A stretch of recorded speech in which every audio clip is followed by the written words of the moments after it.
The year is 1996. The place is the village of Hawamdia in the Sharqia Governorate, specifically on the land of Haj Ismail Al-Asyuti. One morning, the entire village gathered around Haj Ismail's land after one of the villagers reported finding a body belonging to the landowner's eldest son. Upon the arrival of the police at the scene, the body was transferred to the Forensic Medicine Authority. Haj Ismail suffered a heart attack upon hearing the news of his eldest son's death.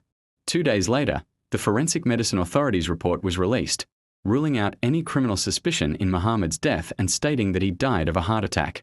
Haj Ismail Al-Asyuti was discharged from the hospital, but the news of his eldest son's death had taken a toll on his health due to grief.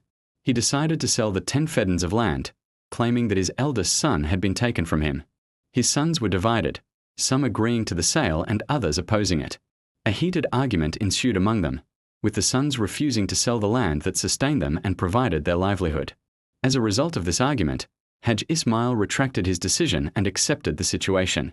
About 2 years later, Haj Ismail was shocked to learn of the death of his second son, who had gone out one night to join his siblings in collecting the land.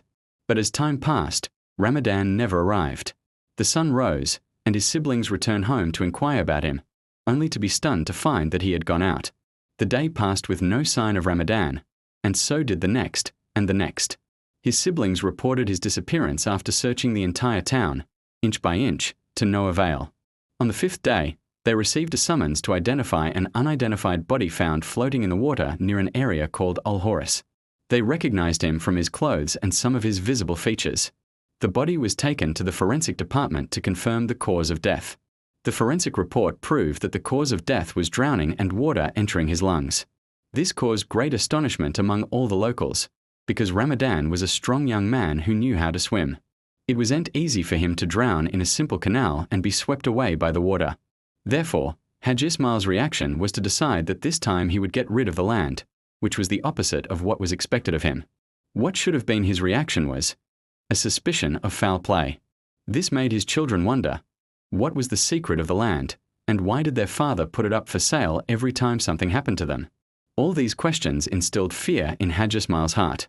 For the second time, he backed down from his decision in the face of his children's insistence. This was because his 4 remaining children began to suspect that the matter went beyond mere bad luck and their father's hatred for the poor land. The days passed, and 3 months later, he died. Sheikh Ismail was found dead in Bardo, on the land, after he went there alone at night without any of his children knowing. They found him dead there the next morning.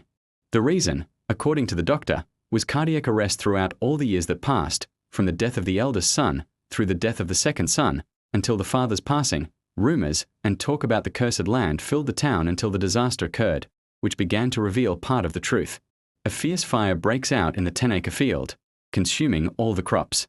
The sons and villagers try to salvage what they can. During the fire, Awad, the middle son, disappears into the flames. After the fire, the villagers search for him and find him unconscious on the bank of the irrigation canal, suffering from severe burns all over his body. Awad is hospitalized in a coma. A few days later, he regains consciousness, repeating only one word, the scarecrow, take the scarecrow away. At first, no one understands what's wrong. Until Awad wakes up, he's still rambling on about the same word. The 3 brothers then decide to investigate the meaning behind the word scarecrow. They realize that the 10 acres contained approximately 15 scarecrows used to frighten birds and protect the crops, but most of them perished in the fire. The brothers decide to search through the remaining ashes. To their shock, they discover that one of the scarecrows is actually a human skeleton. The sons report what they found, and the bones are taken to the forensic lab for examination. The devastating result is that the skeleton's DNA matches the DNA of Haj Ismail Al-Asyuti's sons. Specifically, it matches the missing DNA of Haj Ismail Al-Asyuti's youngest brother, Raghib Muhammad Al-Asyuti. He was the sole heir of his father, Muhammad Al-Asyuti, who had bequeathed him his entire estate before his death, disinheriting his second son. This was due to several reasons, including Ismail's harsh treatment of his father, his immoral behavior as a child, and his recklessness and disobedience. But being disinherited only intensified his hatred for his younger brother, who was his complete opposite. After the death of Haj Muhammad Al-Asyuti, the youngest son also disappeared under mysterious circumstances for years, with no one knowing his whereabouts, so that his sole heir would be his brother, Ismail Muhammad Al-Asyuti. and it seems that only now has the mystery been solved, and we know where Rajab went. As for the reasons behind the deaths of the 3 sons or the fire that engulfed the land, only God knows, but it seems to be fate. This story teaches us that no matter how clever the perpetrator may be, their crime will one day be exposed, and the punishment will be severe, and that even the bones can speak, no matter how many years pass.